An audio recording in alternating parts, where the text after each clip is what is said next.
ফ্রান্সের দক্ষিণাঞ্চলের নয়নাভিরাম পাহাড়ি জনপদ লা ফার্জ সেন্ট জুলিয়ান। চারপাশে সবুজ পাহাড় আর তার মাঝেই নানা দেশের সংস্কৃতির বর্ণিল আয়োজন।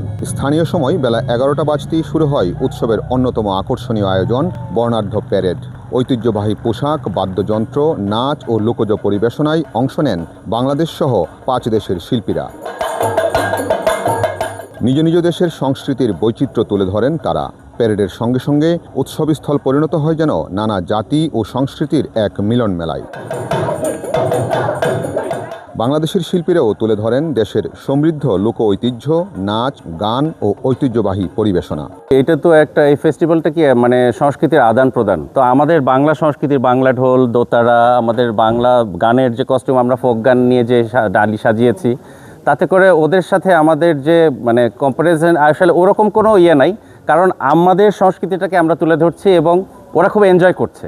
কারণ প্রত্যেকটা বাংলা ঢোল পেলে আকাশকে নিয়ে যাচ্ছে এবং সবাই খুব মজা করছে, নাচছে, আনন্দকে নিয়ে যাচ্ছে। আমরা ফোক গান করছি আর আমাদের দেখছেন আমাদের যে কস্টিউম, আসলে এটা আমাদের বাংলা সংস্কৃতিকেই তুলে ধরছে। নাচের তো একটা আন্তর্জাতিক ভাষা আছে। আমরা বাঙালি সংস্কৃতি বা বাঙালি সত্তায় আমরা বিশ্বাসী। আমরা বিশ্বের যেই প্রান্তেই যাই না কেন, আমাদের নাচের মাধ্যমে আমরা আমাদের লোক সংস্কৃতিকে তুলে ধরি। তবে যখন আমি মহুয়া করে আমরা অডিয়েন্সে এসেছি বা আসতাম শোগুলো করে, তখন আমি অনেক মানুষের কান্না দেখতে পেতাম। কেউ চোখ মুছছে, কেউ রুমাল নিয়ে, টিস্যু নিয়ে চোখ মুছছে, কারণ তার স্টোরিটা রিলেট করতে পারতো আমাদের অঙ্গভঙ্গি এক্সপ্রেশনের মাধ্যমে।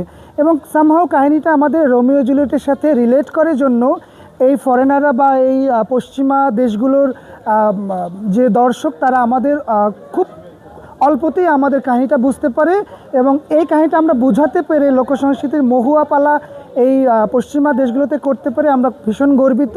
প্রাণবন্ত পরিবেশনায় মুগ্ধ হন স্থানীয় বাসিন্দারা। করতালি আর উচ্ছ্বাসে শিল্পীদের উৎসাহ দেন দর্শকরা।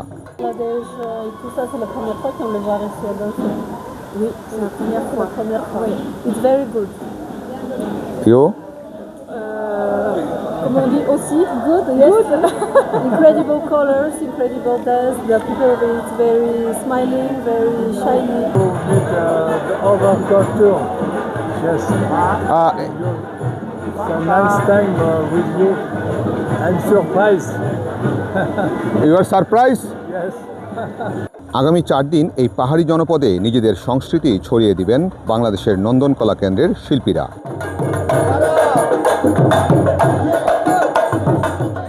বিশ্বের বিভিন্ন প্রান্তের লোকসংস্কৃতির মিলন মেলায় পরিণত হয়েছিল ফরাসির ছোট্ট পাহাড়ি শহরটি। স্থানীয় সময় রাত 9টায় এই মূল মঞ্চে নিজ নিজ দেশের সংস্কৃতি দর্শকদের সামনে তুলে ধরবেন বাংলাদেশ, জাপান, পেরু, মাদাগাস্কার এবং Armenia. Hasan Javed, NTV news, Saint Julian, France.